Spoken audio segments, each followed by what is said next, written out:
IPL start అయినప్పటి నుంచి most expensive players లిస్ట్ని ఇప్పుడు చూద్దాం. మనకందరికీ ఇష్టమైన కెప్టెన్ కూల్ మహేంద్ర సింగ్ ధోనీని 2008 సిఎస్కే 9.5 కోట్లకు కొన్నారు. 2009లో కెవిన్ పీటర్సన్ ఆర్సీబీ వాళ్ళు, ఆండ్రూ ఫ్లింటాఫ్ సిఎస్కే వాళ్ళు 9.8 కోట్లు పెట్టి కొన్నారు. 2010లో షేన్ బాంట్ని కేకేఆర్ వాళ్ళు, కిరణ్ పొలార్డ్ని ముంబై ఇండియన్స్ వాళ్ళు 4.8 కోట్లు పెట్టి కొన్నారు. గౌతమ్ గంభీర్ని కేకేఆర్ వాళ్ళు 14.9 కోట్లు పెట్టి కొన్నారు. 2012లో రవీంద్ర జడేజాని సిఎస్కే వాళ్ళు 12.8 కోట్లు పెట్టి కొన్నారు. 2013 ఐపీఎల్ సీజన్లో గ్లెన్ మ్యాక్స్వెల్ని ముంబై ఇండియన్స్ వాళ్ళు 6.3 కోట్లు పెట్టి కొన్నారు. 2014లో యువరాజ్ సింగ్ని ఆర్సీబీ వాళ్ళు 14 కోట్లు పెట్టి కొన్నారు. మళ్ళీ 2015వ సీజన్లో కూడా యువరాజ్ సింగ్ని ఢిల్లీ డేర్డెవిల్స్ 16 కోట్లు పెట్టి కొన్నారు.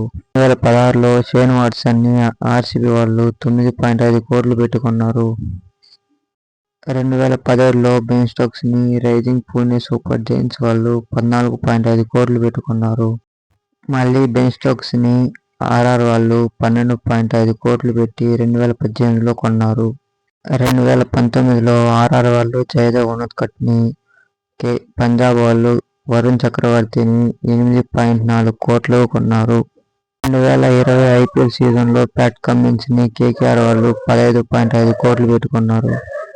2021 ఐపీఎల్ సీజన్లో క్రిస్ మోరిస్ని ఆర్ఆర్ వాళ్ళు 16.25 కోట్లు పెట్టి కొన్నారు. 2022 ఐపీఎల్ సీజన్లో ఇషాన్ కిషన్ని ముంబై ఇండియన్స్ వాళ్ళు 15.25 కోట్లు పెట్టి కొన్నారు.